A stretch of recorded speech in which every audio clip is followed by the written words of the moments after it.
ما ضل صاحبكم وما غوى وما ينطق عن الهوى إن هو إلا وحي يوحى علمه شديد القوى ذو مرة فاستوى وهو بالأفق الأعلى ثم دنا فتدلى فكان قاب قوسين أو أدنى فأوحى إلى عبده ما أوحى ما كذب الفؤاد ما رأى صدق الله مولانا العظيم وبلغنا رسوله النبي الكريم ونحن على ذلك لمن الشاهدين والشاكرين والحمد لله رب العالمين. تمام احباب بآواز بلند محبت سے، ادب سے، شوق سے حضور نبی رحمت صلی اللہ علیہ وآلہ وسلم کی بارگاہ میں درود پاک پڑھیے. الصلاۃ والسلام علیک یا سیدی یا رسول اللہ، الصلاۃ والسلام علیک یا سیدی یا حبیب اللہ، الصلاۃ والسلام علیک یا رحمۃ للعالمین وعلی آلک واصحابک یا شفیع المذنبین.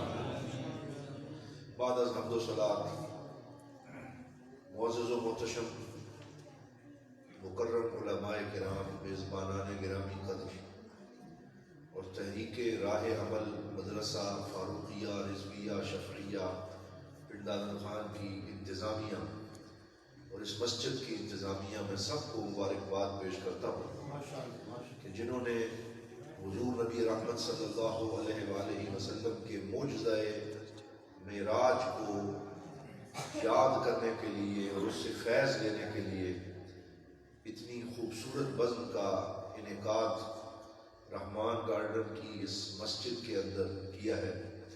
دعا ہے اللہ تعالیٰ سب حاضر ہونے والوں کو دلی مرادیں پوری فرمائے اور سب کے ظاہر و باطن کو منور فرمائے اور ہم سب کو حضور صلی اللہ علیہ وسلم کے سفر معراج کا فیضان نصیب فرمائے. کسی شاعر نے حضور کے معراج کا ذکر کرتے ہوئے بڑی خوبصورت بات کی ہے. وہ کہتے ہیں کہ نکہت و رنگ و نور کا عالم، نکہت خوشبو کو کہتے ہیں، نکہت و رنگ و نور کا عالم، ذرے ذرے میں طور کا عالم، کیا بتاؤں بیان سے باہر ہے شب اسرا حضور کا عالم.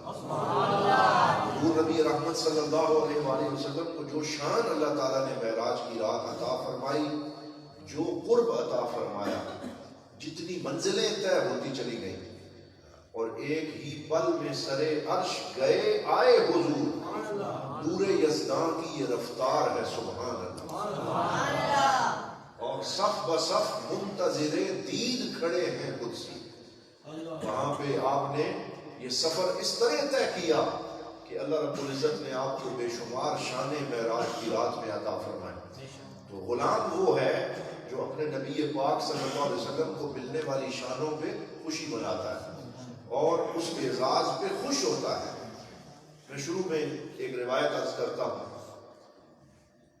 جو حضرت سیدنا عبداللہ ابن عمر رضی اللہ تعالیٰ عنہ کے بارے میں، کہ آپ حضور صلی اللہ علیہ وسلم کی مجلس میں بیٹھے تھے. آپ بھی مل کے کہہ دیا کریں صلی اللہ علیہ وسلم، اور دیگر صحابہ بھی بیٹھے تھے.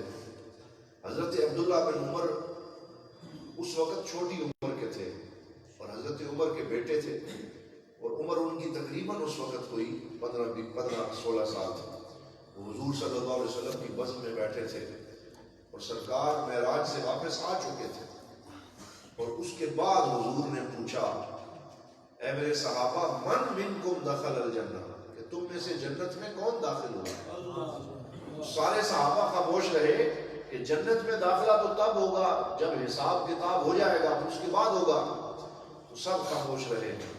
حضرت عبداللہ بن عمر نے ہاتھ کھڑا کر کے عرض کیا انا یا رسول اللہ، یا رسول اللہ میں آپ کا غلام جنت میں داخل ہوں. تو حضرت عمر فاروق بیٹھے تھے، انہوں نے اپنے دونوں ہاتھ اپنے سر پہ رکھ لیے کہ میرا بیٹا آج حضور کی بزم میں کتنی بڑی بات کر گیا. وہ کہتا ہے میں جنت میں داخل ہوا. حضور نے مسکرا کے پوچھا من منکم شرب من ماء الجنہ، کہ کس نے تم میں سے جنت کا پانی پیا ہے؟ سارے خاموش رہے. حضرت عبداللہ بن عمر نے عرض کیا میں نے یہ شرف حاصل کیا. تو حضرت عمر فاروق اور جلال میں آ گئے.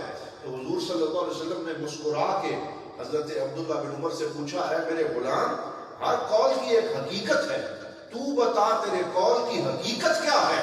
تو انہوں نے کیا خوبصورت عرض کیا، دخلت الجنت بدخولک ایہا لیلۃ المعراج. یا رسول اللہ، میں کہاں اس قابل کے جنت میں داخل ہو جاؤں، لیکن مجھے آپ کی غلامی پہ یہ ناز ہے، یہ فخر ہے، یہ یقین ہے کہ معراج کی رات جب آپ جنت میں داخل ہوئے تو میں سمجھتا ہوں کہ میں بھی ساتھ داخل ہو گیا. مجھے بھی اللہ تعالیٰ نے آپ کی غلامی کے صدقے جنت کی بہاریں عطا کر دی. جب آپ نے وہاں کا پانی پیا تو ہم غلام یہ سمجھتے ہیں ہم نے بھی پی لیا، کیونکہ جو شانیں آقا کو ملتی ہیں وہ حضور کی شانیں بھی ہیں، اور حضور کے صدقے سے حضور کی امت کی شانیں بھی ہیں. تو یہ تعلق ہمارا حضور صلی اللہ علیہ وسلم کے معراج کے ساتھ ہے اور اس شب اسرا کے ساتھ ہے، کیونکہ ہمارا تعلق شب اسرا کے دولہ کے ساتھ ہے. بولیے صلی اللہ علیہ وآلہ وسلم. تو حضور نبی رحمت صلی اللہ علیہ وآلہ وسلم کو جو معراج کا معجزہ عطا ہوا، پہلے اگر لوگ اس کو نہ سمجھتے تو کسی کے لیے عذر بن سکتا تھا، لیکن وہ بھی کوئی عذر نہیں ہے، کیونکہ جو حضور کا معجزہ نہ مانے اور اس کا انکار کرے وہ دائرہ اسلام سے خارج ہو جاتا ہے. کیونکہ حضور کے سارے معجزے برحق ہیں، اور سب سے بڑا حضور کا معجزہ خود قرآن ہے. بولیے کیا کون سا معجزہ ہے؟ قرآن پاک. باقی کوئی نبی ایسا نہیں ہے جس کی امت یہ دعویٰ کر سکے کہ ہمارے پاس اب بھی اپنے نبی کا کوئی معجزہ موجود ہے. کوئی امت یہ دعویٰ نہیں کر سکتی. نہ یہودی دعویٰ کر سکتے ہیں، نہ عیسائی دعویٰ کر سکتے ہیں، نہ کوئی اور امت دعویٰ کر سکتی ہے کہ ہمارے نبی کو جو معجزہ عطا ہوا وہ اب بھی ہمارے پاس موجود ہے. لیکن اللہ نے ہمارے نبی کو وہ معجزہ عطا فرمایا جسے عربی میں المعجزۃ الخالدہ کہتے ہیں. بولیے کیا کہتے ہیں؟ المعجزۃ الخالدہ، ہمیشہ رہنے والا معجزہ، اور وہ قرآن پاک ہے. اور حضور کی امت کی شان یہ ہے کہ سرکار کی امت کا کوئی بچہ بھی اٹھ کے یہ دعویٰ کر سکتا ہے کہ جو معجزہ اللہ نے میرے نبی کو عطا فرمایا ہے الحمدللہ وہ میرے سینے کے اندر واقع ہے. اپنے نبی کو قرآن کا معجزہ دیا، اور قرآن کے بعد دوسرا بڑا معجزہ معراج کا عطا فرمایا، جس میں سارے معجزے جمع ہو جاتے ہیں. اور پہلے تو سر سید احمد خان نے انکار کیا، وہ بہت بڑے علی گڑھ یونیورسٹی بنائی، بہت کچھ کیا، لیکن عقل کے گھوڑے دوڑاتے ہوئے کہا یہ معراج جو ہے نا یہ روح کے ساتھ ہوئی ہے، منامی ہوئی ہے. انہوں نے کہا یہ منامی ہوئی، یہ خواب میں ہوئی ہوگی. اور انہوں نے اس میں تعویلات کی، اور بھی بہت سارے عقلیت پسندوں نے کی جنہوں نے عقل سے دین کو سمجھنے کی کوشش کی، وہ تعویلات کرتے رہے. اسی لیے علامہ محمد اقبال نے کہا عقل عیار ہے 100 بھیس بدل لیتی ہے، عشق بیچارہ نہ ملا ہے نہ واعظ نہ حکیم. عقل ظن و تخمین کرتی ہے، اور عقل جو ہے وہ اپنے خیال کے گھوڑے دوڑاتی ہے. عشق اپنی آنکھیں بند کر کے کہتا ہے یا اللہ جو شانیں تو نے اپنے لجپال آقا کو عطا فرمائی ہیں ہم وہ ساری شانیں تسلیم کرتے ہیں، اور ہم اس میں کوئی ظن و تخمین نہیں کرتے، بلکہ جو ہے وہ ہم ہر سرکار کی شان کو تسلیم کرتے ہوئے اس کے سامنے سر تسلیم خم کرتے. بعض لوگوں نے کہا خواب میں معراج ہوئی، بعض نے کہا کہ نہیں جی وہ معراج جو ہے چلو خواب میں تو نہیں ہوئی، روح کے ساتھ ہوئی ہے، یہ جسم اس میں شامل نہیں تھا. لیکن ہم اہل سنت والجماعت کا عقیدہ 2 لفظوں میں سن لو، حضور کو جو معراج ہوئی وہ روح مع الجسد ہوئی، کہ سرکار کا جسم بھی تھا اور حضور کی روح بھی تھی، اور سرکار کو حالت بیداری میں براق پہ بٹھایا گیا اور عرشوں کی سیر کروائی گئی، اور لا مکان کی بلندیوں میں ان خلوتوں میں اللہ تعالیٰ نے اپنے نبی سے ملاقات کی، نبی نے اپنے رب سے ملاقات کی. یہ ہمارا عقیدہ ہے معراج کے بارے میں، اور اس کے بہت سارے دلائل ہیں، لیکن اس کا ایک دلیل جو ہے وہ یہی ہے کہ اللہ نے فرمایا سبحان الذی اسرا بعبدہ، کہ پاک ہے وہ ذات جس نے اپنے عبد خاص کو معراج کروائی اور اپنے عبد خاص کو سیر کروائی. اور عبد کا اطلاق روح مع الجسد پہ ہوتا ہے، یعنی جب بندہ مر جاتا ہے تو کوئی بھی اسے عبد نہیں کہتا، پھر اس کو میت کہا جاتا ہے کہ یہ میت پڑی ہوئی ہے جسے اٹھا لو. اور جب انسان کا جسم نہ ہو پھر بھی اسے عبد نہیں، اسے روح کہا جاتا ہے. اور اگر روح نکل جائے تو جسم کو عبد نہیں میت کہا جاتا ہے. اللہ رب العزت نے اپنے نبی کو اگر روح کے ساتھ معراج کروانی ہوتی تو کہا جاتا سبحان الذی اسرا بروحہ، پاک ہے وہ ذات جس نے اپنے نبی کی روح کو معراج کروائی. فرمایا نہیں اسرا بعبدہ، ہم نے اپنے عبد خاص محمد مصطفیٰ کو معراج کروایا. یہ شان نصیب ہوئی اور سائنس بھی گھٹنے ٹیک گئی. لوگ کہتے ہیں کہ آج کے جو آئنسٹائن اور دیگر سائنسدان تھے انہوں نے ہمیں بتایا کہ روشنی جب سفر کرتی ہے تو وہ 2,90,800 کلومیٹر فی گھنٹہ کی رفتار سے سفر کرتی ہے. اسے انگلش میں سپیڈ آف لائٹ کہا جاتا ہے. یہ روشنی کی رفتار ہے. یہ تقریباً 3 لاکھ کلومیٹر فی گھنٹہ بنتا ہے. بولیے کتنا بنتا ہے؟ 3 لاکھ کلومیٹر فی گھنٹہ. غلط کہہ دیا، فی سیکنڈ. کئی بار میں فزکس والے مجھے یہ نہ کہتے رہے کہ یہ کیا بات کر گیا، میں صحیح کر دوں. 3 لاکھ کلومیٹر فی سیکنڈ. ایک سیکنڈ میں آج کل للہ سے پنڈ دامن خان آتے ہوئے سپیڈ جو ہے وہ پتہ نہیں، اب میں کیا کہوں کہ 1 کلومیٹر کی کتنی ہو جاتی ہے اور سارا سپیڈ سمجھ آ جاتی ہے کہ سپیڈ لگتی کیسے ہے اور گاڑی کا اشر نشر کیسے ہوتا ہے.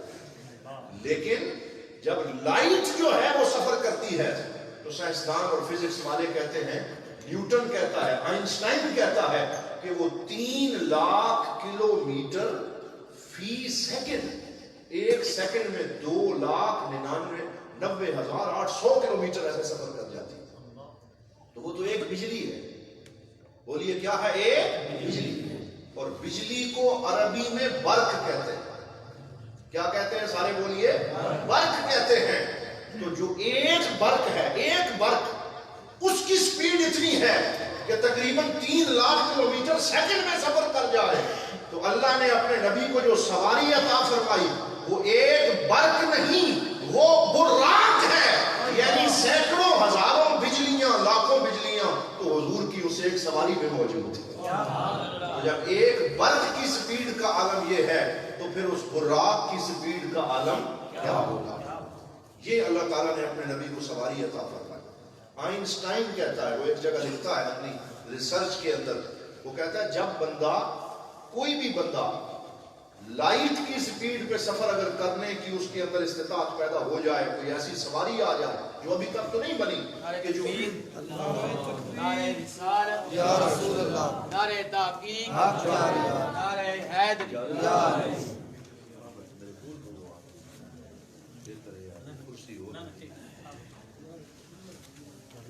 الحمدللہ حضرت علامہ مولانا محمد عبد الرحمن ضیاء صاحب جانشین حضور حافظ صاحب حضرت قبلہ حافظ نذیر احمد سعیدی صاحب رحمۃ اللہ تعالیٰ علیہ وہ جلوہ گر ہوئے ہیں. ہم ان کو دل کی عطا گہرائیوں سے خوش آمدید کہتے ہیں. تو میں یہ عرض کر رہا تھا کہ لائٹ کی سپیڈ کیا ہے. اور پھر آئنسٹائن کہتا ہے کہ لائٹ کی سپیڈ سے اگر سفر کرنا ممکن ہو جائے تو پھر انسان جو ہے وہ جتنا مرضی ہے سفر کرتا رہے، وقت رک جاتا ہے. پھر وقت کو بریک لگ جاتی ہے، پھر وقت گزرتا ہی نہیں ہے کیونکہ اس لائٹ کی سپیڈ سے سفر ہو رہا ہے. اور اس کی مثال دیتا ہے، اگر 2 بھائی ہوں اور دونوں بھائیوں کی عمر 20 سال ہو اور ان میں سے ایک لائٹ کی سپیڈ پہ سفر کرے اور دوسرا ہماری طرح ہمارے ساتھ رہتا رہے، تو کہتا ہے اگر 100 سال گزر جائیں اور 100 سال میں ایک لائٹ کی سپیڈ پہ ہو اور دوسرا اس جہان میں رہ رہا ہو، تو جو لائٹ کی سپیڈ پہ سفر کر رہا ہے، روشنی کی رفتار پہ ہے، اس کی عمر 20 سال ہی رہے گی اور جو عام زندگی گزار رہا تھا اس کی عمر 120 سال ہو جائے گی. یہ فرق ہو، یہ ڈیفرنس ہو جائے گا. یہ تو سائنس بھی مان گئی کہ جب لائٹ کی سپیڈ پہ سفر کیا جائے تو وقت رک جاتا ہے. تو ہم یہی کہتے ہیں پھر اس میں تمہیں ماننے میں کیا مسئلہ ہے کہ سرکار تشریف لے گئے، جنت اور دوزخ کا مشاہدہ کیا، براق پہ بیٹھے اور پھر رف پہ بیٹھے، پھر لا مکان کی بلندیوں پہ گئے، پھر اللہ تعالیٰ کے قرب میں ملاقات کی، واپس آئے، زنجیر ہل رہی تھی، بستر بھی گرم تھا. نعرہ تکبیر، نعرہ رسالت، نعرہ تحقیق، نعرہ اس میں بہت سے سائنسی دلائل ہیں، سائنسی معجزات ہیں۔ اگر اللہ تعالیٰ اپنے نبی کو براق کی سواری عطا نہ کرتا تو آج ہمارے دور کا کوئی بندہ یہ کہہ سکتا تھا کہ تمہارے نبی تو اونٹنی سے فرانس ہم نے ٹرین کے ذریعے سفر کیا، وہ بلٹ ٹرین تھی جو اتنی تیز رفتاری سے سفر کر رہی تھی کہ جب میں اس میں بیٹھا تھا تو 250 کلومیٹر فی گھنٹہ وہ چل رہی تھی۔ ہماری اچھی سے اچھی گاڑی جب موٹر وے پہ چل رہی ہو، ہم 180 یا 200 تک چلے جائیں تو ہم کہتے ہیں بھئی آج تو بڑا تیر مار لیا اور ابھی کوئی جرمانہ کر دے گا۔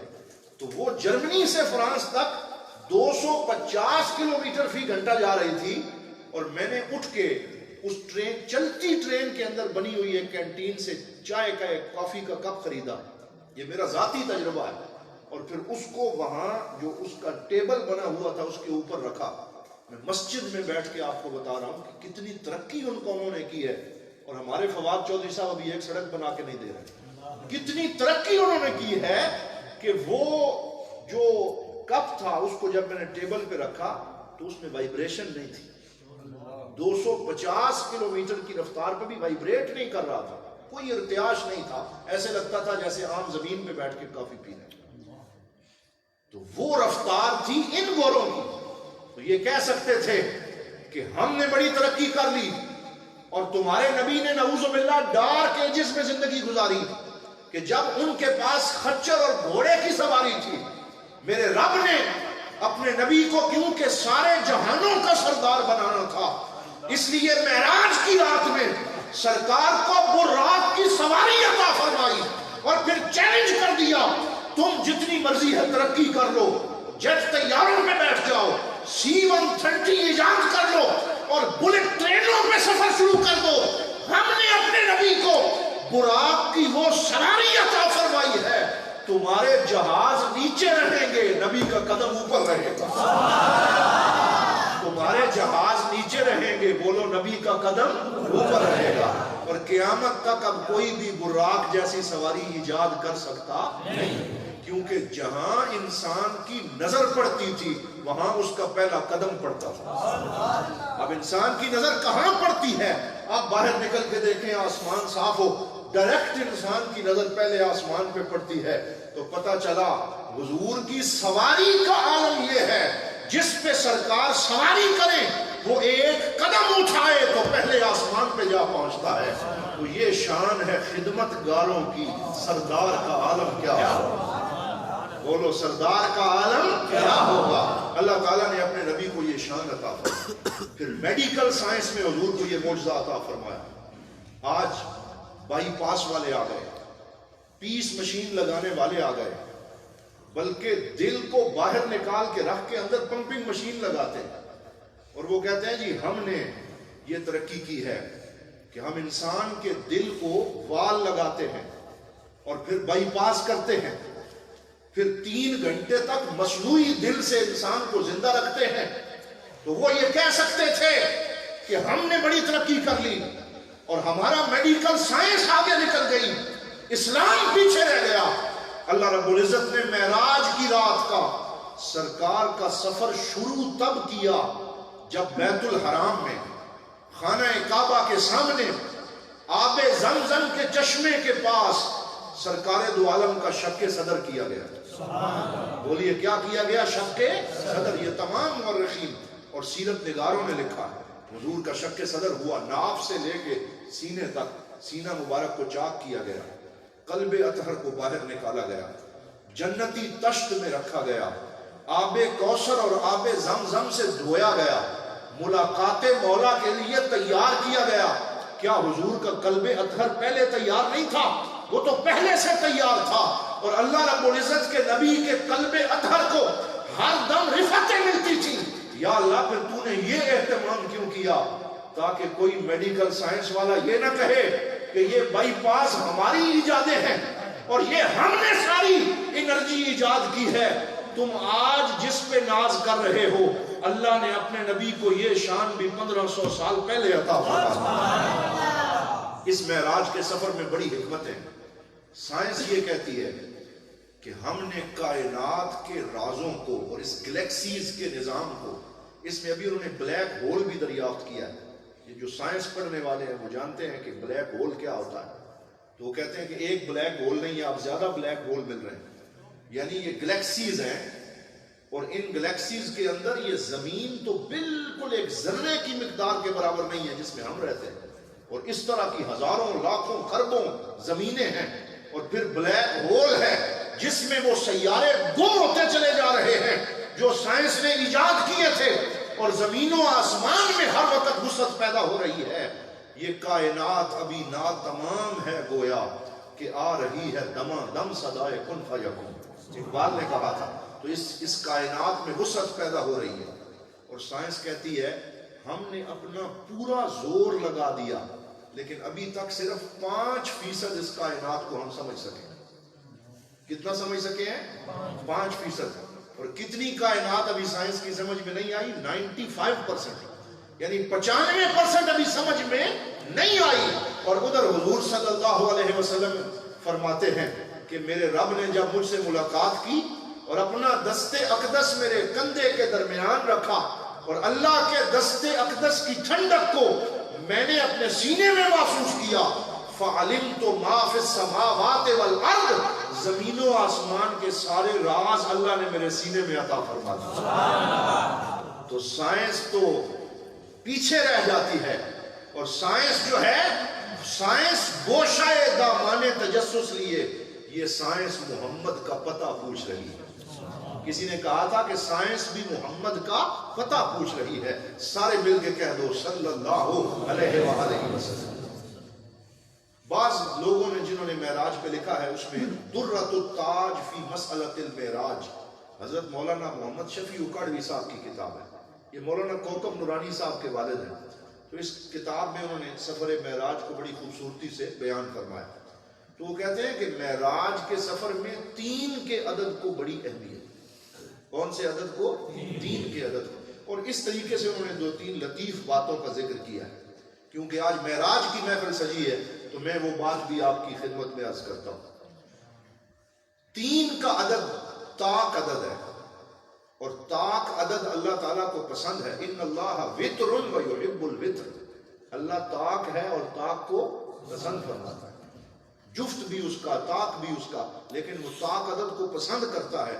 اسی وجہ سے جب نمازوں کی رکعتیں رات کو ختم کرنی ہوتی ہیں تو اللہ تعالیٰ وتر کے اوپر اسے ختم کرنے کا حکم دیتا ہے کہ یہ وتر آخر میں پڑھے جائیں. یہ اللہ کو زیادہ پسند ہے کیونکہ وہ طاق عدد کو پسند کرتا ہے.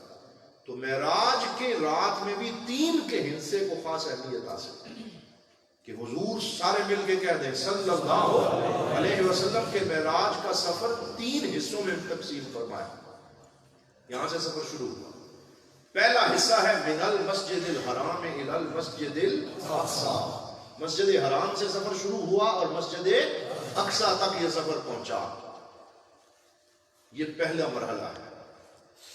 اب بعض مستشرقین نے تو یہ اعتراض کیا کہ بھائی تم کہتے ہو کہ سفر حضور کو لا مکان تک ہوا ہے، لیکن قرآن میں تو صرف مسجد اقصی تک بیان ہوا ہے. سبحان الذی اسری بعبدہ لیلا من المسجد الحرام الی المسجد الاقصی الذی بارکنا حولہ لنریہ من آیاتنا انہ هو السمیع البصیر. تو علماء نے فرمایا یہ جو مسجد اقصی تک بیان ہوا یہ معراج کا پہلا حصہ ہے. اس کو اسراء کہا جاتا ہے. بولیے کیا کہا جاتا ہے؟ الاسراء. یہ حضور کے سفر کا پہلا حصہ ہے. اور دوسرا حصہ مسجد اقصی سے لے کے سدرۃ المنتہا تک ہے. مسجد اقصی سے لے کے سدرۃ المنتہا تک ہے. اس کو معراج کہا جاتا ہے. جس کو ہم پورا واقعہ سمجھتے ہیں وہ تو حضور کا ایک حصہ ہے سفر کا، اور وہ معراج ہے وہ مسجد اقصی سے لے کے سدرۃ المنتہا تک ہے، جس کو لنریہ من آیاتنا کے تحت بیان فرمایا. اور اسی آیت کے آخری حصے میں فرمایا انہ هو السمیع البصیر. یہاں ہوا ضمیر ایک ہے اور ذاتیں 2 ہیں، اس وجہ سے ہوا ضمیر کا ذکر بھی 2 دفعہ کیا. انہ ہوا، کیا فرمایا؟ انہ هو السمیع البصیر. یا اللہ تو ایک ہے تو ضمیریں 2 کیوں ذکر کی؟ فرمایا ایک ہو ضمیر سے مولا مراد ہے اور دوسری ہوا ضمیر سے مصطفیٰ مراد ہے. انہ هو السمیع البصیر. سدرۃ المنتہا پہ جب جبرائیل پیچھے رہ گئے، براق پیچھے رہ گیا، ساری مخلوق پیچھے رہ گئی، حضور رف رف پہ بیٹھے، وہ رف رف حضور کو آسمان میں مولا کی صفات کے پردوں تک لے کے گیا، پھر وہ بھی رک گیا، پھر حضور صلی اللہ علیہ وسلم آگے بنفس نفیس تشریف لے کے گئے، تو فرمایا ضمیریں دو ہیں لیکن سمیع اور بصیر کا تعلق ان دونوں ضمیروں کے ساتھ اس طرح ہے کہ انہو هو السمیع البصیر، کہ جب حضور بولتے تھے تو اللہ سنتا تھا، جب اللہ بولتا تھا تو مصطفیٰ سنتے تھے۔ بس بصیر کا تعلق کیا ہے؟ فرمایا بس اللہ اپنے نبی کا بصیر تھا اور نبی اپنے رب کا بصیر تھا۔ یہ جو معراج کا آخری حصہ ہے اس کو اعراج کہا گیا۔ بولیے کیا کہا گیا؟ اعراج۔ یہ علماء نے ڈیپلی اس پہ ریسرچ کی ہے۔ اسراء، معراج اور اعراج یہ حضور کے سفر کے تین ہی مرحلے ہیں، اور ان تین مرحلوں میں حضور کی تین شانوں کی معراج ہوئی، یہ تین کا عدد چل رہا ہے۔ سب سے پہلے حضور کی بشریت کی معراج ہے۔ بولیے کس کی معراج ہے؟ بشریت کی معراج ہے، جب سارے بشر جن کو شان بشریت عطا کی گئی وہ سارے مسجد اقصی میں جمع ہوئے، اور حضور کے سارے جو سرکار دو عالم صلی اللہ علیہ وسلم کی نسل انبیاء کے نبی جمع ہوئے، 1,24,000 انبیاء کا اجتماع ہے، تو اس میں حضرت جبرائیل امین نے حضور کو ہاتھ سے پکڑ کے مصلی پہ کھڑا کر دیا اور فرمایا آپ امامت فرمائیں، تو حضور نے امامت فرمائی، سارے انبیاء نے پیچھے نماز پڑھی، ظہوری صاحب بولے، فرمایا حضور آپ آئے تو دل جگمگائے، ورنہ لاچاروں کا کیا حال ہوتا، اسیروں کنیزوں پہ کیا کچھ گزرتی، مصیبت کے ماروں کا کیا حال ہوتا، سبھی انبیاء ہیں سلامی کو آئے، یوسف بھی بیٹھے ہیں سر کو جھکائے، سبھی انبیاء ہیں سلامی کو آئے، یوسف بھی بیٹھے ہیں سر کو جھکائے، ان سب میں گر کملی والے نہ ہوتے تو لاکھوں ہزاروں کا کیا حال ہوتا۔ یہ لاکھوں انبیاء آج اپنے آخری نبی کا دیدار کرنے آئے ہیں، حضور کی اقتداء میں نماز پڑھنے آئے ہیں، یہ مقتدی بن گئے، حضور مقتدا بن گئے، نبی مقتدی بن گئے اور حضور کیا بن گئے؟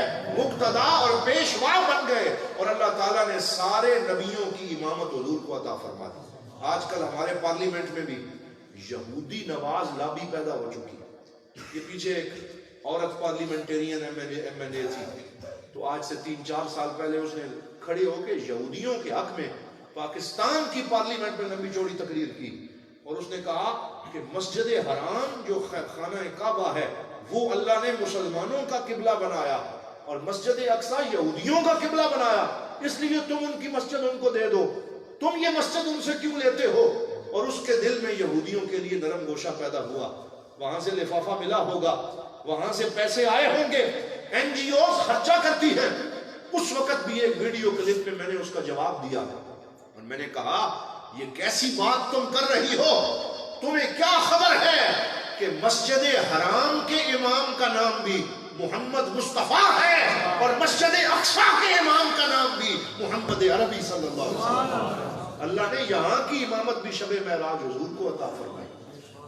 ورنہ آپ مجھے یہ بتائیں، کیا اللہ تعالیٰ اس بات پہ قادر نہیں تھا کہ آسمان کو خانہ کعبہ کے عین اوپر سے آسمان کے اندر رستہ بنایا جاتا اور حضور کو ڈائریکٹ سفر کروایا جاتا؟ یہ پہلے مکہ سے شام لے جایا گیا اور مسجد اقصی میں حضور کا براق باندھا گیا اور پھر وہاں سے آگے لے جایا گیا، یہ بتانے کے لیے کہ تم بعد میں یہ نہ سمجھنا کہ کوئی مسجد کسی کی ہے، کوئی مسجد کسی کی ہے۔ اس کائنات میں قیامت تک کے لیے اب جتنی بھی سجدہ گاہیں ہیں ان سب کے امام کا نام محمد مصطفیٰ ہے صلی اللہ علیہ وسلم۔ تو اللہ تعالیٰ نے حضور کو امامت کلی عطا فرمائی اور تمام رسولوں نبیوں کا امام حضور کو بنا دیا۔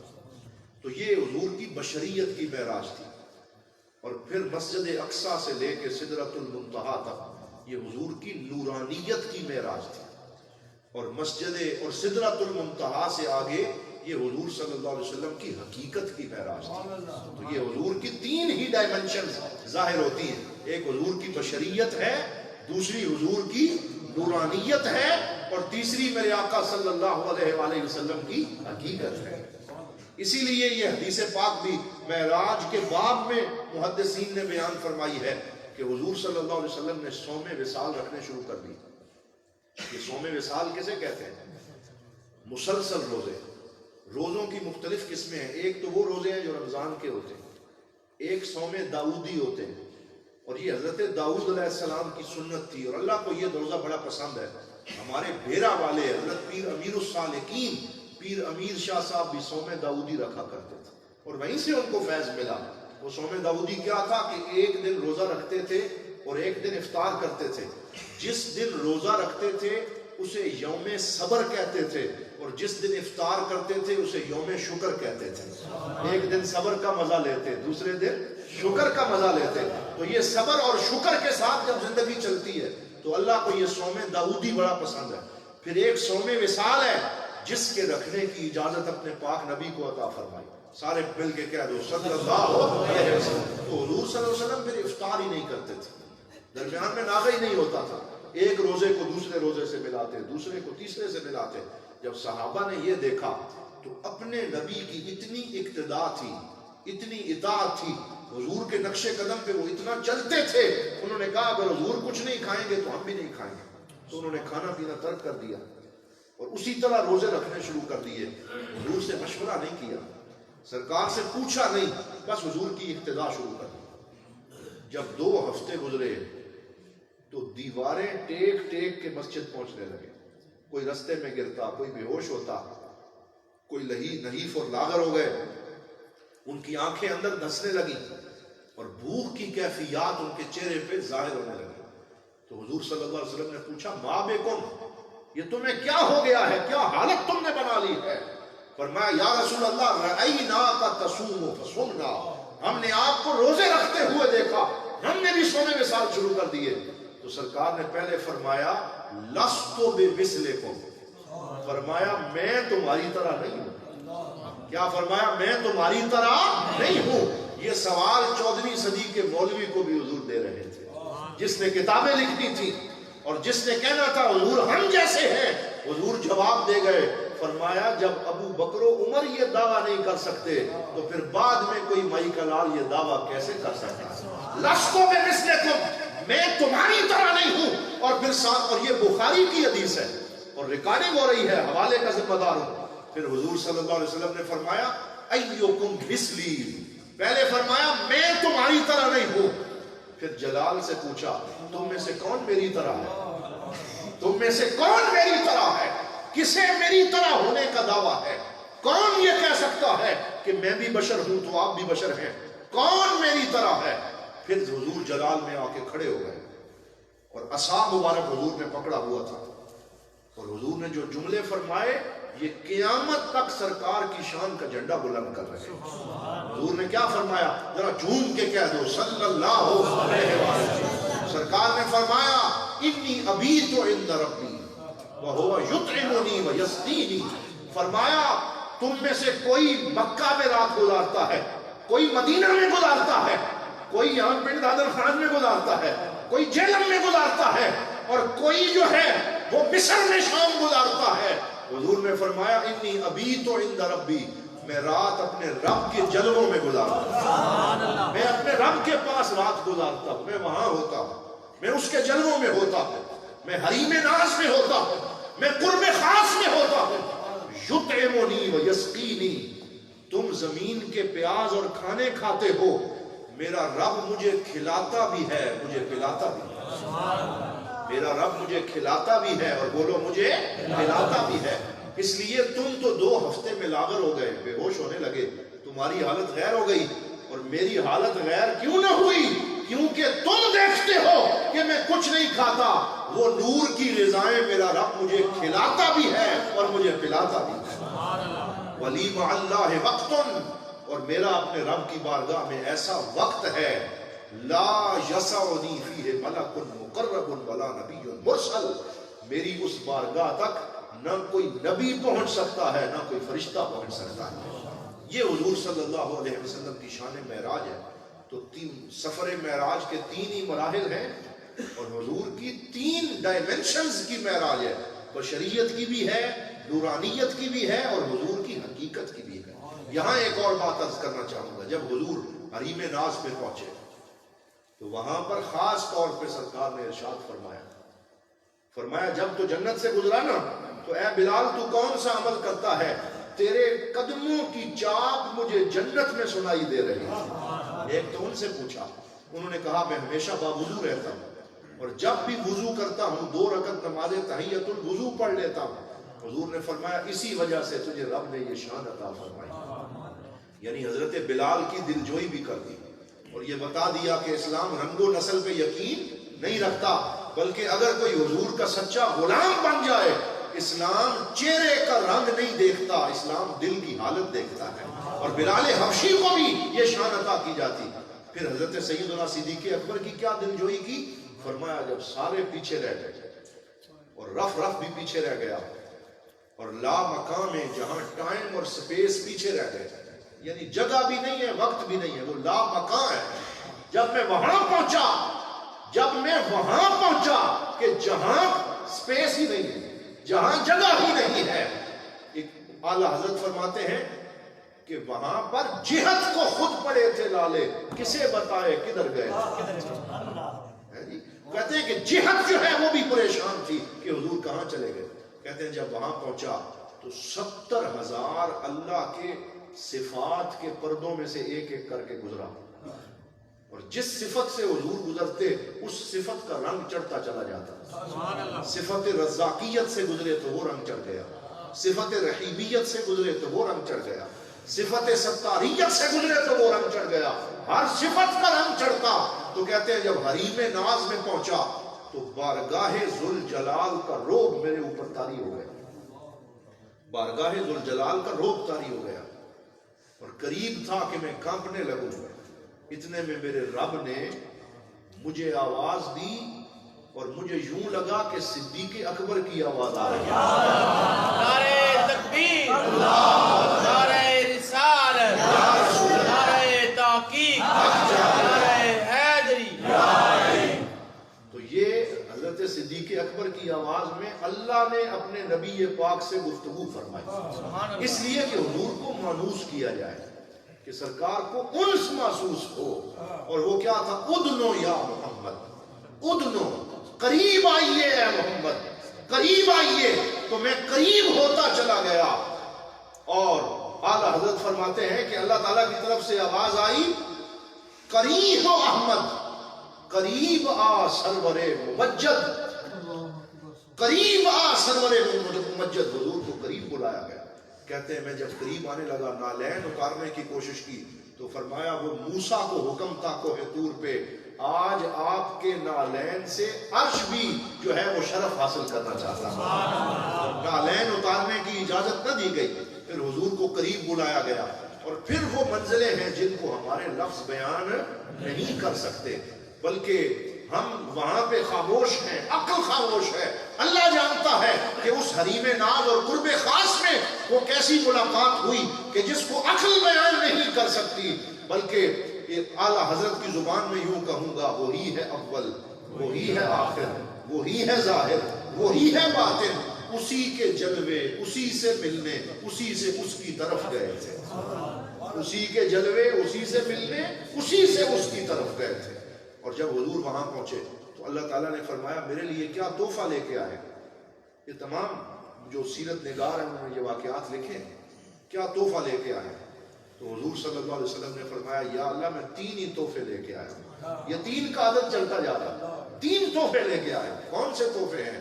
تو کہا التحیات للہ والصلوات والطیبات۔ یہ جو ہم نماز پڑھتے ہیں یہ نماز اور کچھ نہیں ہے، یہ اللہ اور اس کے رسول کی ملاقات کے احوال ہیں۔ یہ اللہ اور اس کے رسول کی ملاقات کے احوال ہیں جو اللہ تعالیٰ ہمیں کہتا ہے دن میں 50 مرتبہ یہ پڑھا کرو۔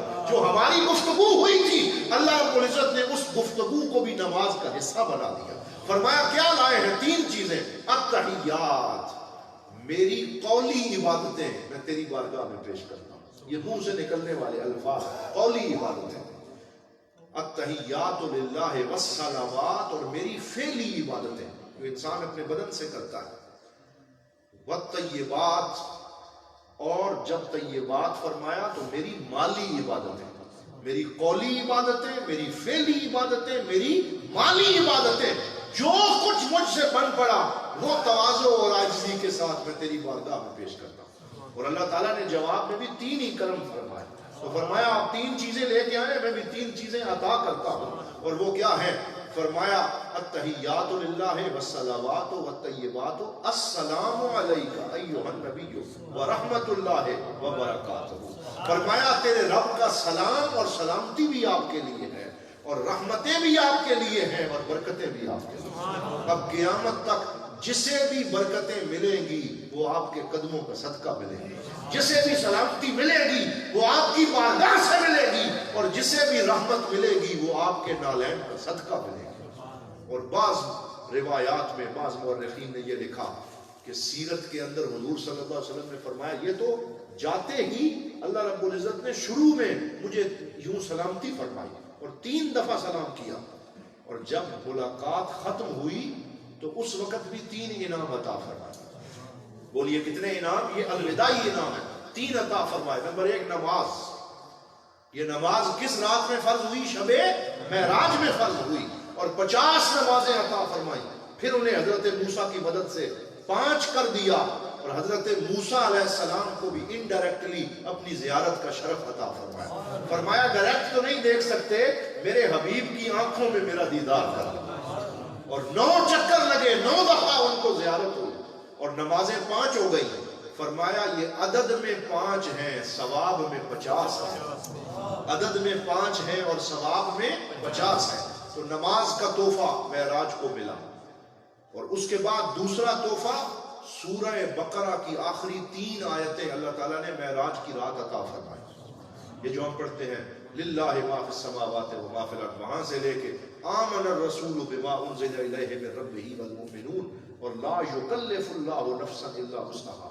اس لیے حضور صلی اللہ علیہ وسلم نے ان آیات کو بہت اہمیت دی ہے، اور فرمایا جو بندہ یہ آیتیں پڑھ کے دعا کرتا ہے اللہ اس کی دعا کو رد نہیں کرتا. اس لیے جب آپ گھر میں جائیں یا قرآن شریف اٹھائیں تو خصوصیت کے ساتھ سورہ بقرہ کی ان آخری 3 آیتوں کو پڑھا کریں اور چوما کریں اور آنکھوں سے لگایا کریں کہ یہ بھی اس رات کا تحفہ ہے.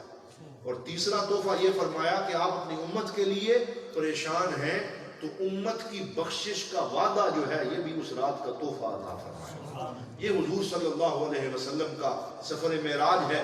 اس پہ مزید بھی گفتگو ہو سکتی ہے، لیکن میں سمجھتا ہوں کہ جتنا وقت تھا اس میں چند باتیں میں نے آپ کی خدمت میں پیش کر دی، اس دعا کے ساتھ کہ اللہ تعالی ہمیں اپنے نبی پاک صلی اللہ علیہ وسلم کی سچی غلامی اور محبت عطا فرمائے، اور حضور نبی رحمت صلی اللہ علیہ وآلہ وسلم کا ذکر اسی طرح کرتے رہنے کی توفیق عطا فرمائے، اور معراج پاک کی اللہ تعالی ہمیں نسبت عطا فرمائے، اور سرکار کی شانیں اپنے بچوں کو بھی پڑھانے کی توفیق عطا فرمائے. میں آخر میں آپ کو یہ عرض کرنا چاہوں گا کہ یہ تحریک راہ عمل مدرسہ فاروقیہ رضویہ شفعیہ کے زیر قیادت یہ جو ایک تحریک اٹھی ہے اور جس کے زیر قیادت یہ خوبصورت پروگرام سجائے جاتے ہیں، ان کے دست و بازو بنیں اور ان کے ساتھ مدد کریں. یہ آپ کو بہترین ایک ماحول مہیا کرتے ہیں. یہ اب اگر کوئی محفل بھی نہ کرتے اور معراج شریف کا یہ پورے دن ایسے ہی گزر جاتے تو حضور صلی اللہ علیہ وسلم سے محبت کا وہ حق ادا نہ ہو سکتا. اب آپ نے اپنے آرام کو چھوڑا، آپ دن کو تھکے ہوئے تھے، لیکن پھر بھی حضور کے معراج کے لیے مسجد میں آئے اور سرکار کی شانوں کو سنا ہے. اگر ہم یہ کرتے رہیں گے ہمارے بچوں کو بھی اپنے نبی کی سیرت یاد رہے گی اور ان کے اندر بھی حضور کی محبت منتقل ہوتی رہے گی. تو آپ وہ نوجوان جو تحریک راہ عمل میں یہ کردار ادا کر رہے ہیں، اس کے لیے بینرز لگاتے ہیں، دوڑتے ہیں، دعوت دیتے ہیں اور دعوتی مہم میں شریک ہوتے ہیں، میں ان سب کو بھی مبارکباد پیش کرتا ہوں، ان کے لیے دعائیں کرتا ہوں. اور بالخصوص حضرت علامہ عبد الرحمن صاحب ضیاء زید مجدہ ان کے لیے بھی دعا گو ہوں کہ اللہ تعالیٰ ان کی قیادت میں اس تحریک کو بہترین خدمات سر انجام دینے کی توفیق عطا فرمائے. وآخر دعوانا